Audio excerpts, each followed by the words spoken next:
John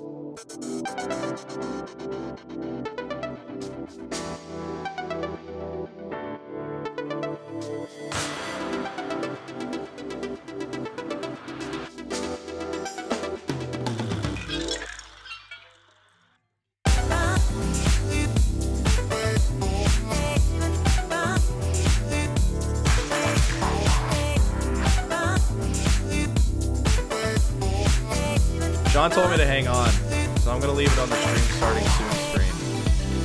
But he told me to hang on. We're just waiting on him. We're waiting on Sean Bajani. I'm going to bring the intro song down a little bit. I'm just sitting here talking. It's a blank screen while we all sit here and wait for Sean. I just realized I forgot to tag Sean's name. What does this look like? I'm here. Hi, there you are. Oh, you're finally back? I decided to turn on the sound on and shame you while we waited for you to come back. So we're just sitting on a stupid background screen while we waited for you. Hello, everybody. I know, it's a Wednesday. Oh my God, my fucking hair. It's a Wednesday. I got home. I got done with work late. I rushed to the gym. I did my workout. I took a shower, and I wanted to do an emergency Texans stream. This is an emergency Houston Texans show that we're doing. And it's an emergency show because the Texans themselves are a massive shit show right now. They are like, we'll get into it. Obviously, that's what we're going to do is we're going to get into it. But the Texans are a massive shit show right now. First of all, I want to talk about a couple of things. First of all, Sean Bajani has joined me tonight. He's been on the show already once, and I appreciate him coming on again to talk about this. He just wanted to come on and talk about sports. He wanted to talk about Jadeveon Clowney and the Texans. So, Sean, thank you for joining me. It's at Sean Bajani on Twitter.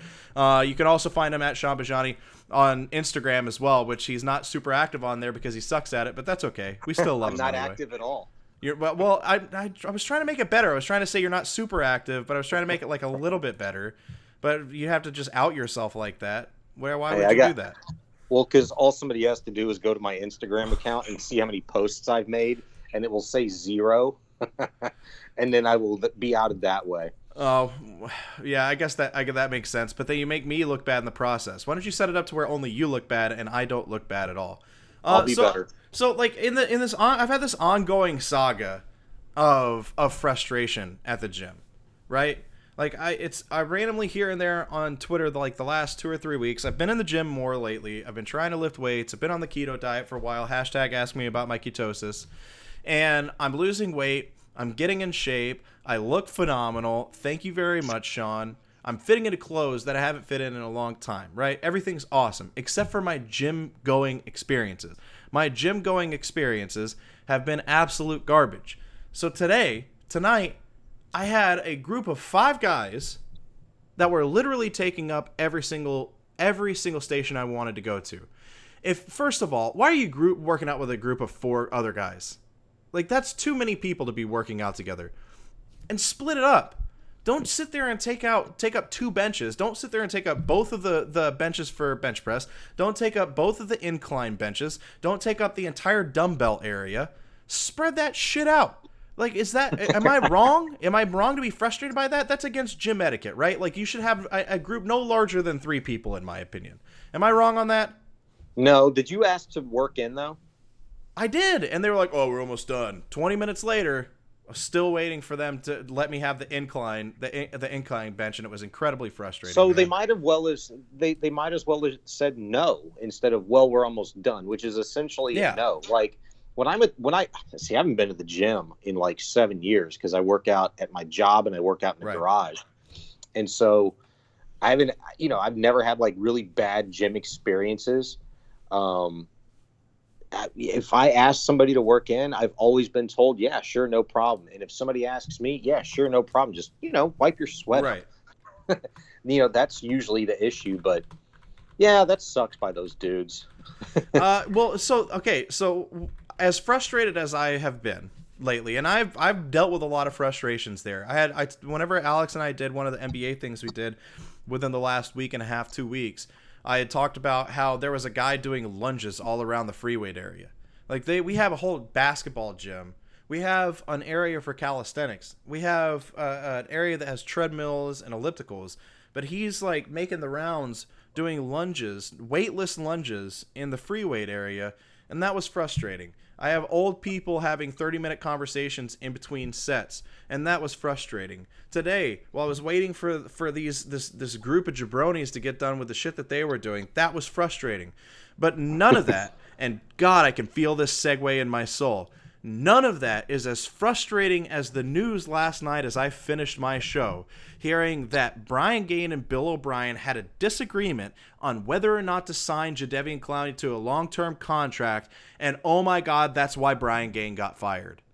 What in the fuck is going on with the Texans right now? And I understand, I've had some people say, watch your language. I don't give a shit. That's why I did that. That's why I do this the way I'm doing it, because I can use whatever language I damn well please. And to me, this is the most appropriate language I can use whenever you see that Brian Gaine, the GM of the Texans, was essentially fired because he disagreed with how Jadeveon Clowney's contract needed to be handled, is what the fuck is going on with the Texans? It's incredibly frustrating to see that, and then again today to see the news that the Texans aren't going to hire a GM. They're going to split the duties up amongst a whole group of guys. And to that I say, and maybe this isn't an exact correlation, correct me if I'm wrong on this, but you know the saying, if you have 2 quarterbacks, you don't have one? Well, if you have 6 GMs, you don't have one. To take all the GM duties and split it up amongst all those guys, and then essentially give Bill O'Brien complete vetoing power over any decision made, I'm not on board with this.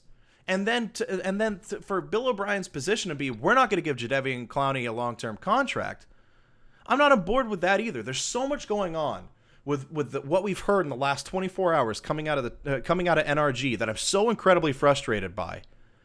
And it starts with the report yesterday where we saw a Pro Football Talk by Mike Flory that sources say that Bill O'Brien and Brian Gaine couldn't get on the same page with Jadeveon Clowney. That's essentially why Brian Gaine lost his job.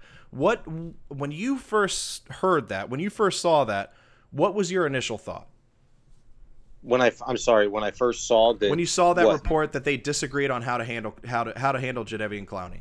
I mean, I think we all assumed that there was a disagreement, which is why a deal wasn't done. I thought for a long time, and you and I talked about this a bunch when you and I were doing shows nightly together, yep, that, this was more than just about a disagreement between a Clowney side and the Houston Texans. There's always at least a third side to this, mm-hmm. And I think that third side is your head coach. And, if we're honest with ourselves, let's not pretend that, we always thought Jadeveon Clowney was a world beater. You know what I mean? He's always had concerns when he came into the league. It was about his work ethic. It was about his health. And then when he did come into the league, what bit him the first couple of years? It was his health. He couldn't stay on the field. And up until here recently, we've really started to see him blossom into the type of football player that he was supposed to be upon coming into the league 5 years ago. And that was a disruptor.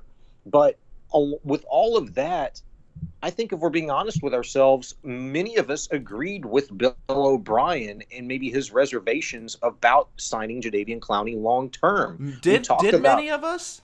I think so. I feel like it was. And why not? No, I think at the very least it was 50-50 split. I have none of the reservations that Bill O'Brien has. Well, I have none of the reservations about signing him to a long-term contract. Well, real quick, I mean, we know there was a disagreement about signing him to a long-term contract. What we don't know specifically are what those reservations were. We're only left to assume. So if you're Bill O'Brien and you're sitting across the table from Brian Gaine at the time talking about extending Jadeveon Clowney, what would be some of Bill O'Brien's main concerns? Is he the worker bee that Peter King a few months ago claimed that he'd heard that Jadeveon Clowney was not? Is Clowney not the greatest locker room guy? Is Jadeveon Clowney quite simply not worth $50, $60, $70 million guaranteed versus the amount of time that he's actually going to spend on a football field for us in 2019, 2020, in the foreseeable future. I think those are your top three reservations right away. But how much of those are actual reservations, and just like the worker bee shit is just the biggest preemptive PR bull crap I've ever seen. The worker bee stuff coming out set the stage for us. Like, essentially when that came out, I'm like, man, they're not going to give him a long-term contract. And that's going to be so stupid for them not to give him a long-term contract. Because to me, that sets up the organization to say, we did say that he doesn't have the best work ethic in the world, and so we just don't feel like paying him. Well, what in the last 2 years of Jadeveon Clowney on the Texans offense has shown you he doesn't have the work ethic? Like, he's had a couple stupid things here and there. Like, yeah, he's gotten in trouble on the sideline where he's gotten a penalty and it screwed the team over. He's jumped off sides a couple of times, but 98.9% of the time, Jadeveon Clowney is an absolute disruptor. Jadeveon Clowney is exactly the guy the Texans need him to be. And do we think in any way whatsoever that J.J. Watt would have had 16 sacks this year and had the comeback that he had if Jadeveon Clowney wasn't on the other side doing what he does? There's no way. That's interesting too, Josh, because it's really impossible to know, because, offenses game plan around both of those guys, J.J. Watt and Jadeveon Clowney. There's just no way around it. They're two elite defenders. You have to game plan for both of those guys. But it's impossible to know what one production would be over the other if you subtract one or the other. Right. I would just can I just one other thing that you said too that was a concern, because and man, I really wish I'm gonna actually both of us tweet at Jeremy Branham and see what he's doing and see if we can get him on for a couple of minutes, because nobody spent more time in the Texans locker room last season at Sports Radio 610, and very few people altogether spent as much time in the Texans locker room last season as Jeremy and I did.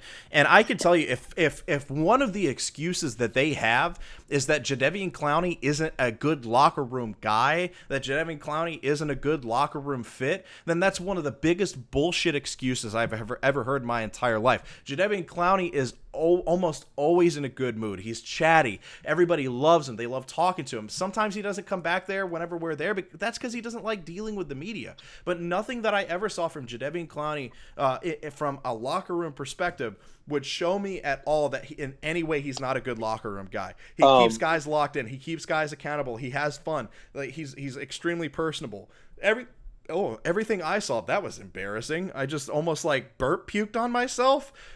Everything I saw from Jadeveon Clowney shows me that he's exactly the kind of guy that the Texans want in the locker room, because he gets along with everybody. Do you remember when DJ Swearinger was a member of the Houston Texans? Yeah. Okay, well, the only reason why I brought that aspect of Jadeveon Clowney up about him maybe not being a great locker room guy, maybe I could have worded it a little bit better.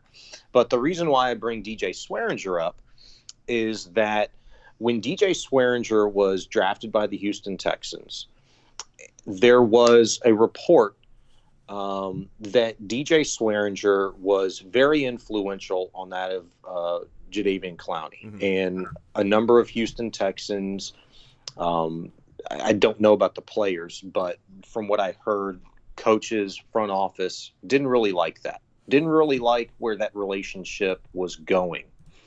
And that was part of the reason, the scuttlebutt, why the Texans jettisoned DJ Swearinger, is that Jadeveon Clowney was easily influenced by a character that the Texans really weren't pleased with. Right.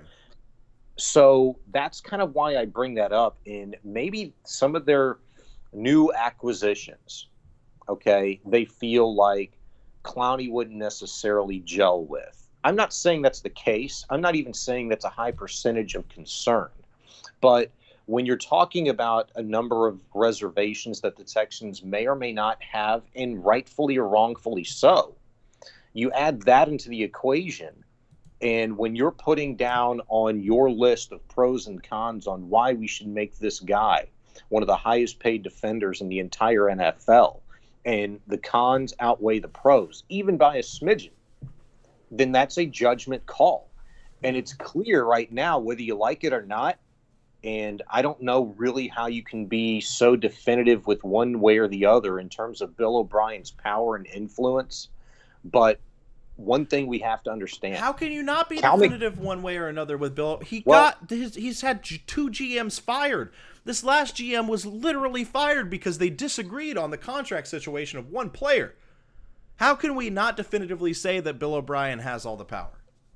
Because I don't know how much influence Cal McNair is actually taking in from Bill O'Brien himself versus what he himself is imposing after watching his dad over the course of the last 20 years run this franchise, over the last 5 years run this franchise with Bill O'Brien as his head coach, and all the while sitting back, maybe biting his tongue, wishing and hoping that he could be more influential. Now that his father's passed away and this is his team to run, maybe he has finally kind of made his imprint and decided that Bill O'Brien is the guy that we're going to go forth with. Well, you know Bill what? O'Brien. Oh, go ahead. Bill O'Brien's not the owner of the franchise. He's not the CFO. He's not the COO. He's not any of those things. He's simply the head coach.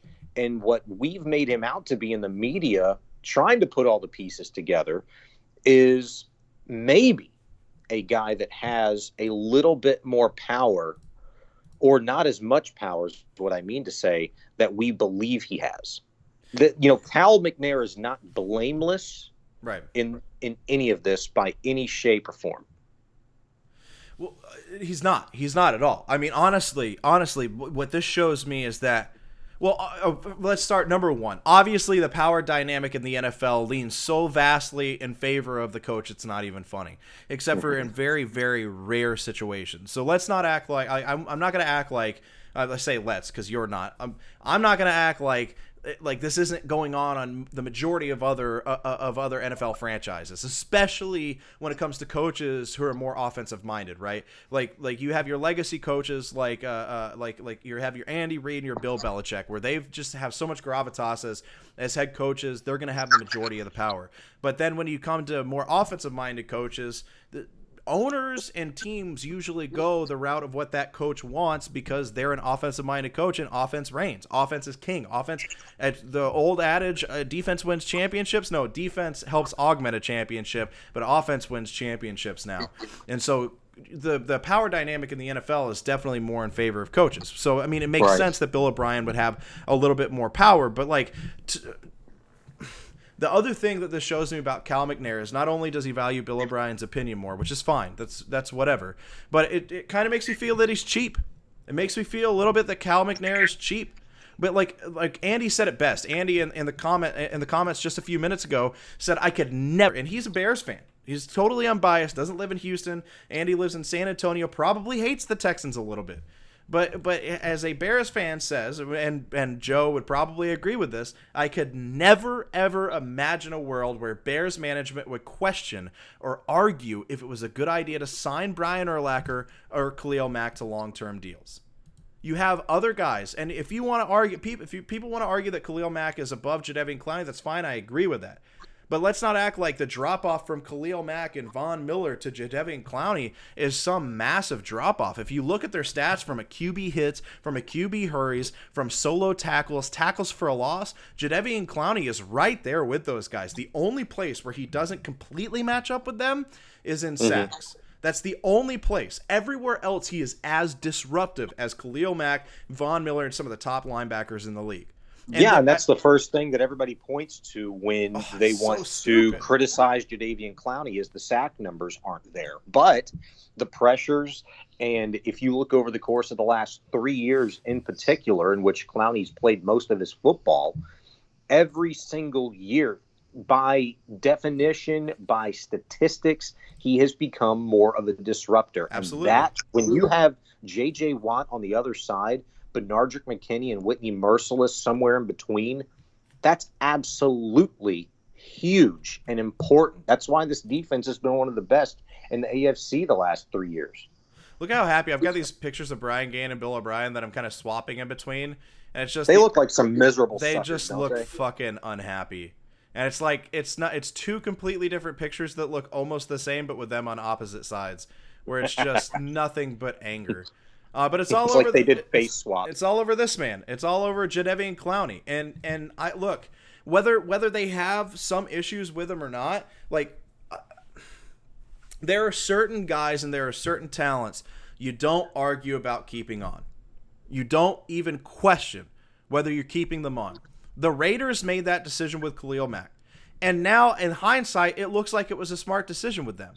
But why was it a smart decision for the Raiders to get rid of Khalil Mack? Because they were trying to rebuild. They were trying to rebuild what their franchise was, get some draft picks in the process, and now they have Antonio Brown, they have Derek Carr, they made some other moves. That's fine. It sucks getting rid of Khalil Mack in that situation, but they were in rebuild mode. The Texans aren't in rebuild mode. The Texans are in, we've got what we've got, and we have to start making a push for a championship now, or we're screwed. Like Jadeveon Clowney, it's not like he's just some slapdick pass rusher or some slapdick defender that you can just play around with. And I get wanting to use the franchise tag because they have the ability to use that. But like Jadeveon Clowney is not the talent to screw around with the franchise tag. He is not the Kirk Cousins of pass rushers.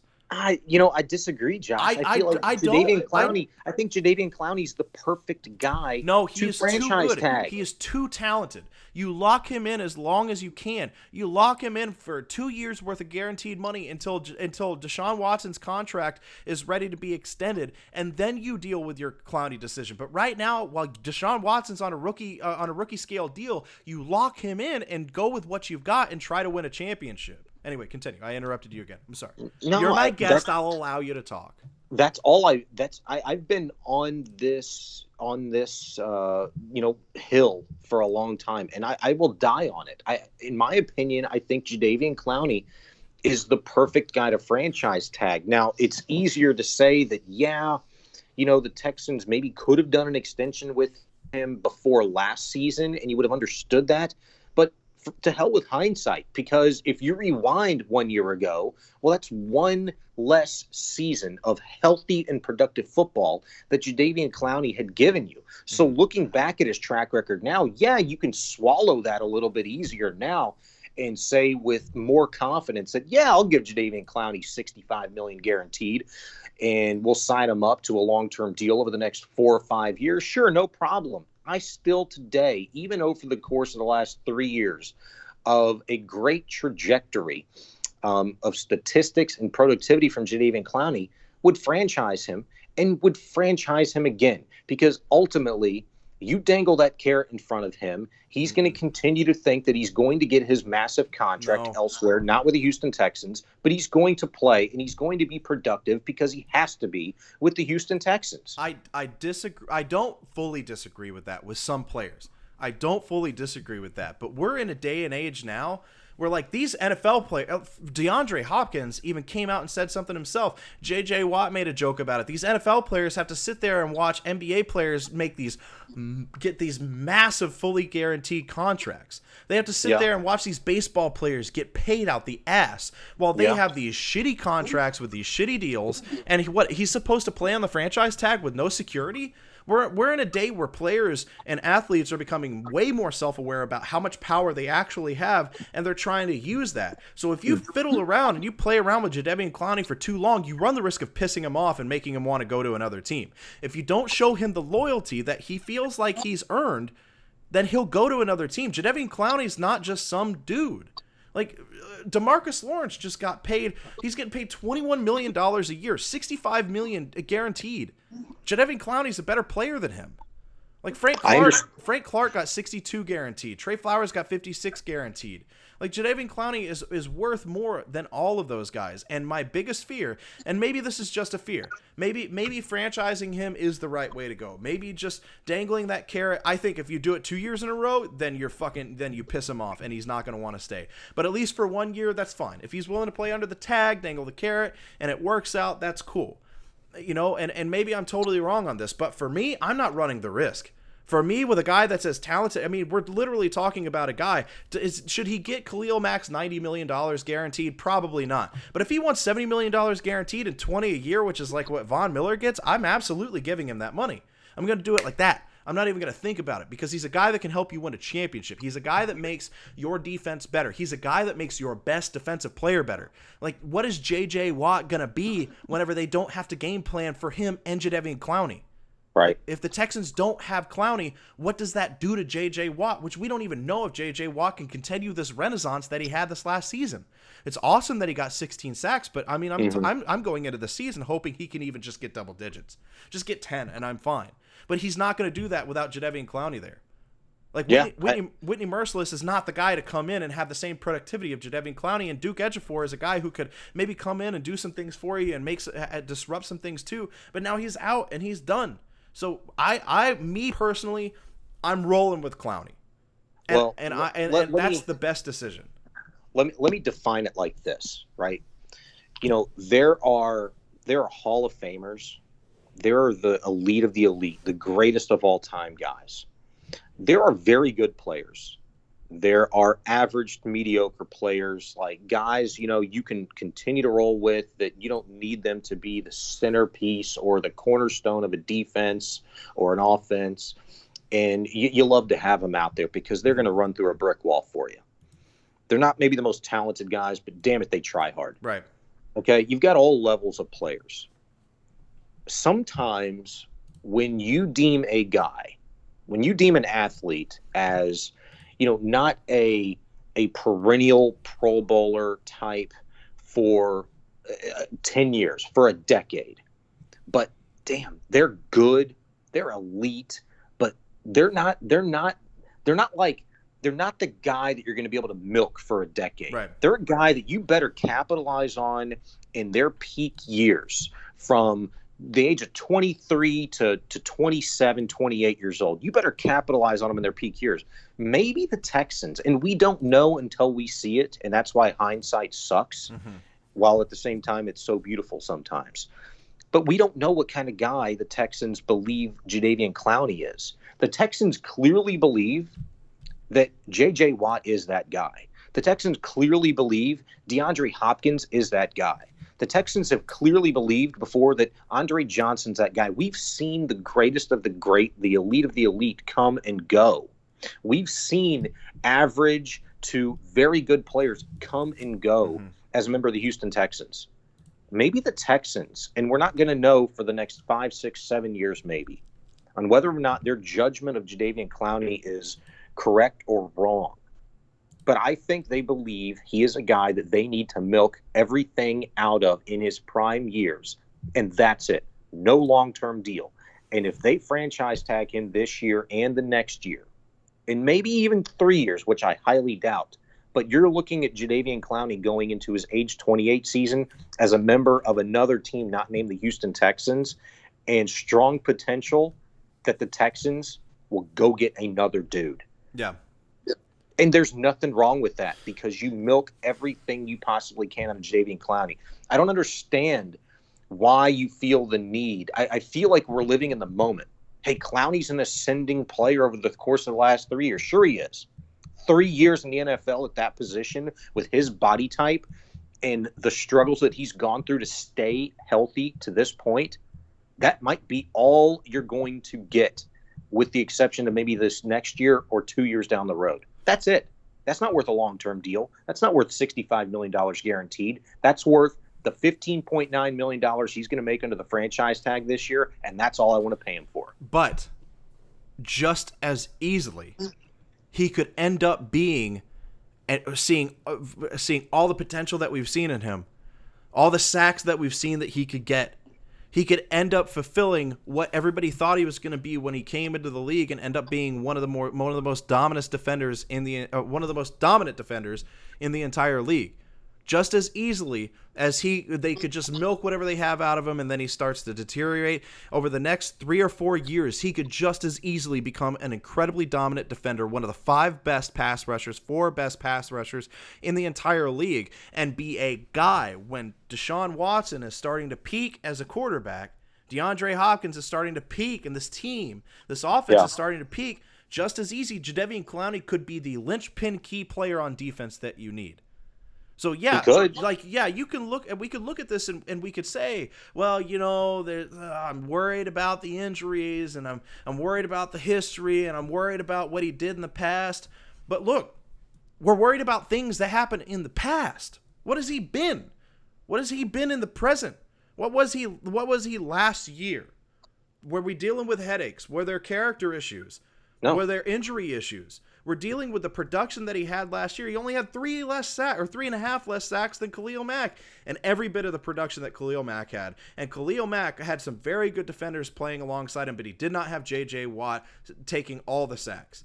And You're right. He didn't have offenses game planning against him, which everybody wants to say the offense is clearly game plan against J.J. Watt. I absolutely disagree with that. They don't always game plan for J.J. Watt. There's a good portion of the time that the offense is specifically game plan against Jadeveon Clowney, because you can see that they have dump-offs ready to go, because the reason Jadeveon Clowney gets hits and hurries and not a lot of sacks is because they are ready to get rid of the ball when he gets back there, because Jadeveon Clowney will get back there.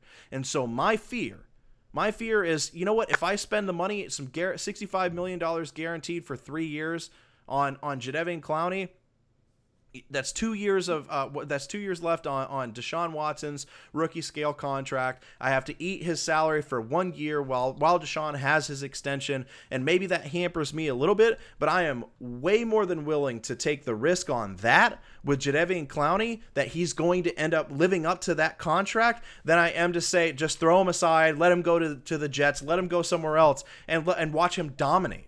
I'm way more willing, with the talent level that he has, with the ability that he has, and what he's shown us the last 2 years of being consistent and getting better and growing as a player, growing as a person, and maturing. I am way more willing to take the risk on that than I am saying, I don't think it's going to work.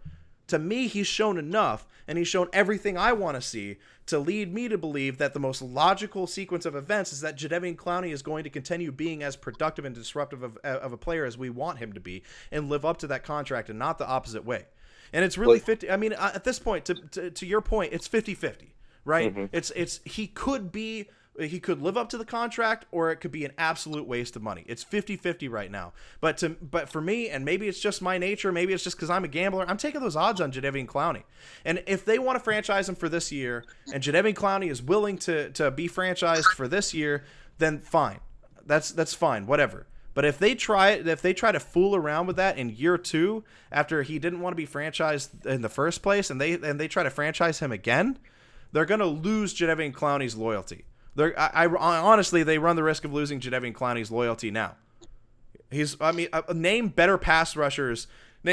clearly better pass rushers than Jadeveon Clowney in this league. Well, let me just say this. With a guy who reportedly has already made up his mind that he will not report to this team until week 1 of the regular season. Exactly. You could say that he's already decided to question the loyalty that he's willing to show this organization. Because you can make a hell of a strong argument, dude, that while it doesn't seem like this Houston Texans organization is making the necessary moves to win now, but these players on both sides of the ball absolutely believe, and they should, that they're in win now mode. When you have a franchise quarterback, you're always in win now mode. Unless, of course, maybe, and I might be proven wrong on this, but you look up in Green Bay and you see what Aaron Rodgers is going into the 2019 season with that receiving core, that crap receiving core. They don't seem like they're in win-now mode. Right.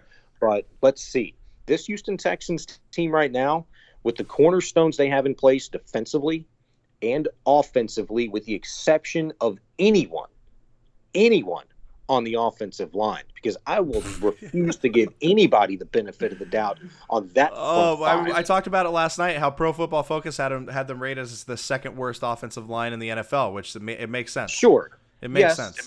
And again, the O-line coach hasn't changed, and they didn't do very much to drastically improve the worst offensive line in football this offseason. But you have to leave room open for change, for positive change, for improvement, because just as much as we're going to sit here, in the next couple of weeks and months leading into the regular season, we're going to talk about how 3 of their first 7 games of the regular season are against some of the worst offensive lines in football. LA, the Chargers being one of those. I think they ranked 30th in the league last year. And you're facing off two pretty mediocre offensive lines as well after that.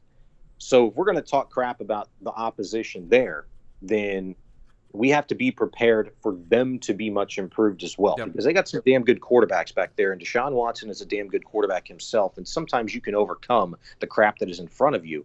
We've seen it 2 out of the last 3 years with him at the helm already. You said a few minutes ago that with the defensive cornerstones the Texans have in place, name those cornerstones.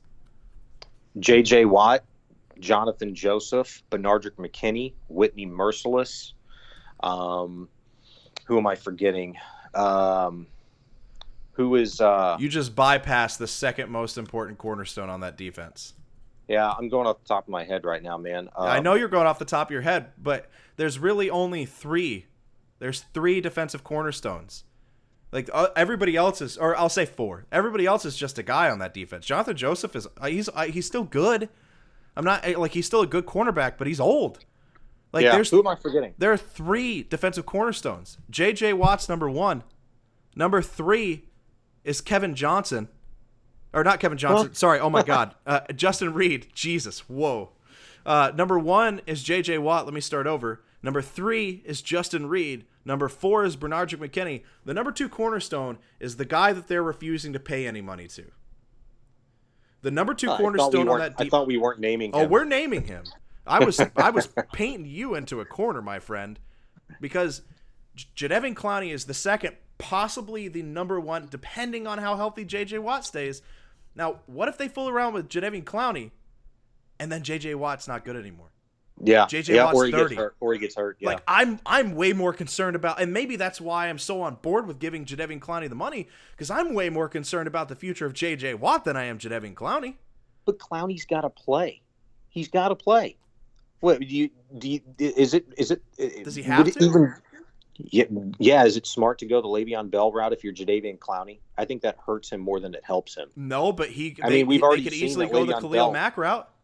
Le'Veon Bell didn't recoup that $15 million he left sitting on the table last year while he sat his ass on the couch. No, but Khalil Mack got traded to the Bears, got paid out the ass. Like that. That's probably more like. It's not like the pass rushing position is not at a premium. Like running backs are replaceable, right? Like James Conner didn't fully replace Le'Veon Bell, but he wasn't bad. What's the second most important position out after quarterback?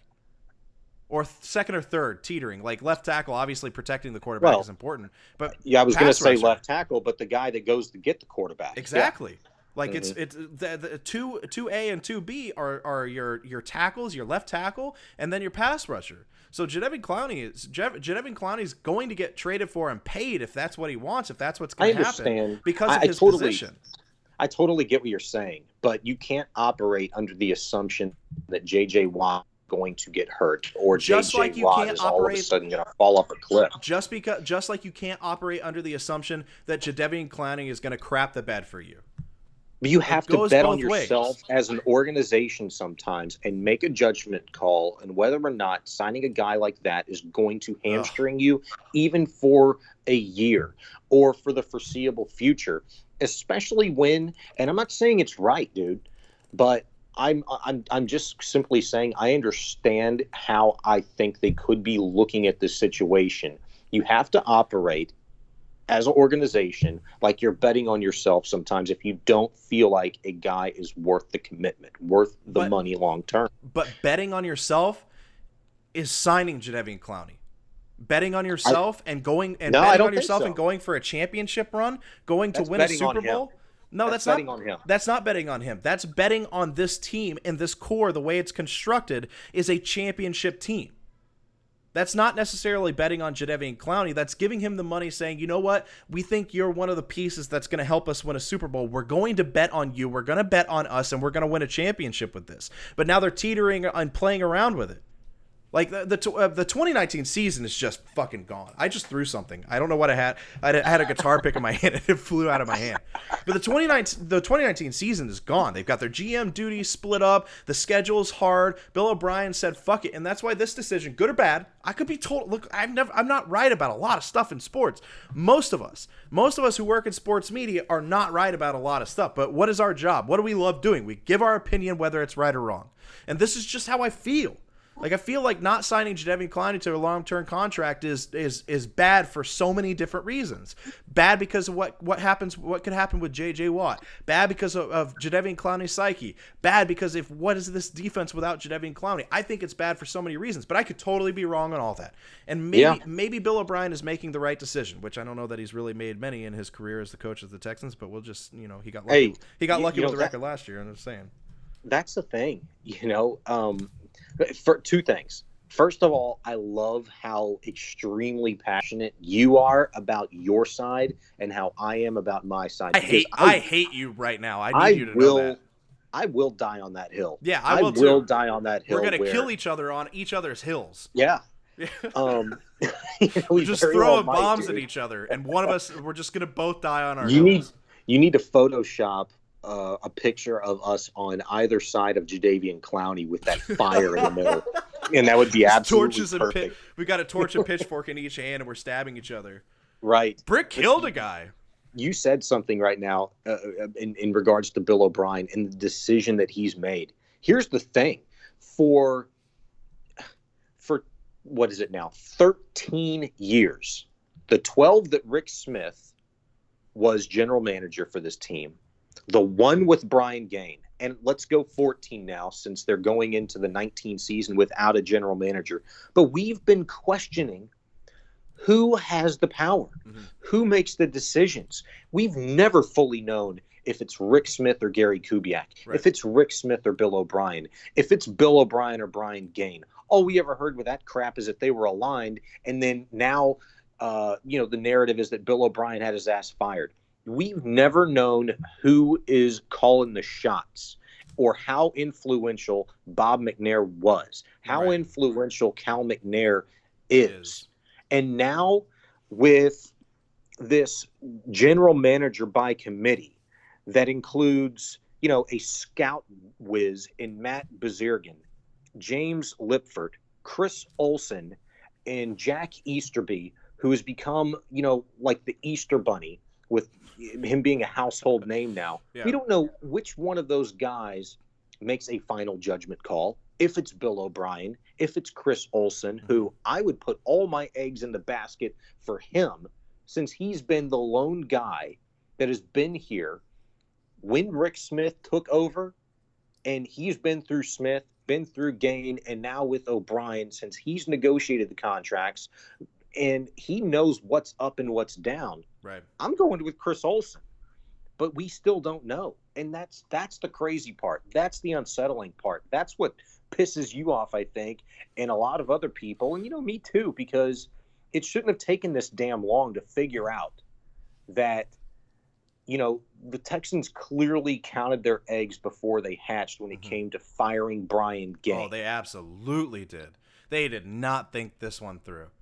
Which that's fine. That's fine. Like Cal's a new owner, but he did not think this one through. No, here's the funny part. I've heard John McClain say this until he's blue in the face. I think John McClain's actually secretly running the Texans behind the scenes. I think that's what's happening. What? Hi, Brad.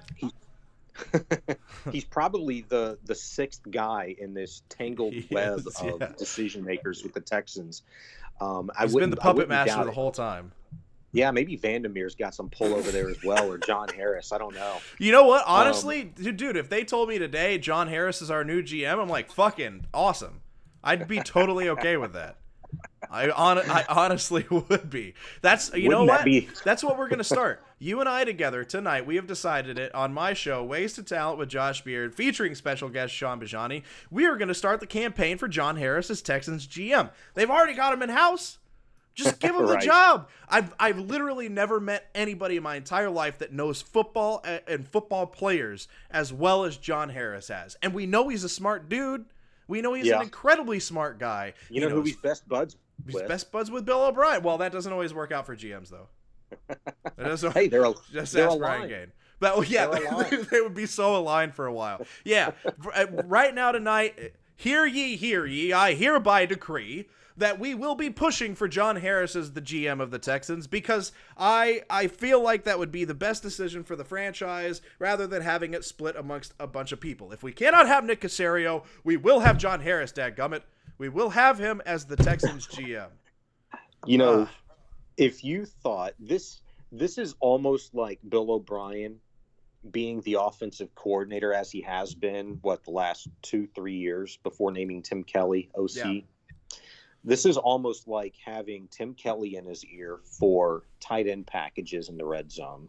Oh, yeah. XYZ coach in his ear for this down in this situation, that down in that situation. Isn't that the whole reason Bill O'Brien decided to make Tim Kelly offensive coordinator, is so he can have fewer voices in his ear and have one guy that he can trust, that has seen the game from the defensive perspective, from the offensive line's perspective, from the tight end's perspective. He can have that one guy, to throw stuff at and make a judgment call. Literally throw stuff at, literally get angry enough to throw clipboards, footballs, knives, players' helmets, players themselves. I could see Bill O'Brien. I would totally be Bill O'Brien's throw stuff guy. Just throw stuff at me when you get angry. Pay me $75,000 a year. I don't care what you throw at me. I'll wear some kind of armored clothing. I'll wear chainmail. Throw shit at me. I don't care. Isn't that what this general manager by committees become, though? Is you don't know. You've got 5 guys with opinions, and with opinions that really matter now. If you're going to make this statement, make this announcement as an organization that, hey, we're not hiring a GM, we're going forward with this committee, and essentially without saying as much, your head coach and Bill O'Brien is the final say. Yeah. Why would anybody else be that? And if they were, then you go ahead and make them the GM. But you have all of these opinions and one guy to make that final decision, to make that judgment call. That's Bill O'Brien. And we've seen how he operates when he's got this, that, and the other thing going on. That whole play calling duty that actually has to be interrupted by knowing when to make a crucial timeout call, knowing when to throw a challenge flag, knowing when to go for it and not to go for it on 4th and short and 4th and long. Those kinds of decisions. How well is that fared? No, not well. Not very well for the most part. The red zone offense was absolute garbage last year. I feel like it's the case every single year. Every year. So this, the first thing you hear out of Bill O'Brien's mouth in training camp, I guarantee you, we've really got to work on the red zone. We've really got to be better there. The place where decision making and coaching is the most important. Yeah. That's going to be the first and last thing you hear from this year's training camp. Oh, absolutely. As it always is. Absolutely. Run that back. # run that back. Are we officially 2 weeks away from training camp now? Is it 14 days at this point, or are we still at 15? I do not know. It's definitely less than 16. I'd say if it's not 2 weeks on the dot, we're 2 weeks in a day. Man, I think it's about 2 weeks now. It's 2 weeks or 2 weeks in a day, something like that. But it's beside the point. I cannot wait for him to have the same old training camp mantras that he has every year. But the one thing, I swear to God, if we hear, and I understand the context of when he said this doesn't have to do with what I'm about to say, or at least from the GM perspective or from having the power and being the coach. If we fucking hear him say it's not my job at any point this season, literally everything is your job. You have the most power in the entire franchise. Every single thing is your job. Don't say it's not my job. Words that have never come out of Bill Belichick's mouth. It's not my job. Although Bill O'Brien usually is it's on me, guys. So it's on me. We got to be better. It's on me. But no matter what, this decision, good or bad, whether I'm right or wrong, this decision is going to define Bill O'Brien's legacy. Hold on. Let me pull that back a little bit. This decision, good or bad, whether I'm right or wrong, this decision is going to define Bill O'Brien's legacy and the Texans' future trajectory. Because if they fool around too much and they lose Jadeveon Clowney, whether it works out or it doesn't, this decision that got Brian Gaine fired, that potentially could have them have a disenfranchised Jadeveon Clowney, a decision this big is going to define Bill O'Brien's legacy more than any other decision. This is the payoff. This year, this defines who Bill O'Brien is. But even more terrifying, it's not this Bill O'Brien's legacy as the Texans coach, and Bill O'Brien's legacy isn't the only thing on the line. The Texans' trajectory as a team and how much of a championship contender they can be over the next 5 years is on the line. Yes. DeAndre Hopkins' career, being wasted or not, is on the line. So this is big. I don't like it. I don't feel comfortable with it. And you arguing the other side of it, which I did not see happening when I asked you to do this with me tonight, or else I wouldn't have asked you. I'm just kidding. I still would have. I don't like any of the things that are happening, and I don't like the fact that you don't agree with me, but also we had an amazing conversation about it, and I still think that you're wrong and I'm right. But that's why we do what we do, because we all think that we're all wrong and the other one's right. And I am going to Photoshop you and I standing on Jadeveon Clowney's head killing each other tonight. You got that one backwards. I always think I'm right and you're wrong. No, I don't know. You're wrong. I'm right. Shut up. The way I said it was the right way. Anyway, thank you guys for watching. I really appreciate it. Sean Bajani, thank you so much, Sean, for joining me again. You can follow him at Sean Bajani on Twitter. And if you want to see the least active Instagram account of all time, you can follow him at Sean Bajani on there as well. You can follow me at Josh Beard Radio on Twitter and on Facebook. And Toofpete, TOOFPETE, on both Instagram and YouTube. Forgot the platforms for a second, but I appreciate you guys watching. Watch the show normally every Tuesday and Thursday night at 9 o'clock. I might be moving it up earlier, so maybe more people will watch it and see that it's on and not being like, I need to go to bed. I don't want to watch this fat guy in a Darth Vader shirt. So, but for right now, Tuesdays and Thursdays at 9 o'clock, and I'll have guests on every once in a while. I'm going to bother Sean to be on the show as much as possible. It's like at some point I might just have to make this wasted talent with Josh Beard and Sean Bajani, but I'll have to pull. I'll have to pull him away from the thing that he's doing at this other place, though, to be able to do that. Because somebody apparently solo clutched a morning show last week during the 4th of July week, and I'm very proud of him. Thank you, man. You're welcome. That was stressful. It was a harrowing event. Yeah. Dude, solo shows in general are hard. Solo shows on the morning drive, I literally would have puked and shit myself and run away crying. And then it would have been dead air. Or it would have been who's doing who's the morning producer? Is that Jonesy? It would have been Jonesy doing a solo show. Could you imagine Chris Jones doing a solo show? You never will have heard that much UNT and Philadelphia sports talk in Houston in your entire life. Would have been awesome. That is absolute fact. Absolute fact. But all right, thank you so much, Sean. Thank you everybody for watching, and we're going to go ahead and end this. The Texans suck. Good night.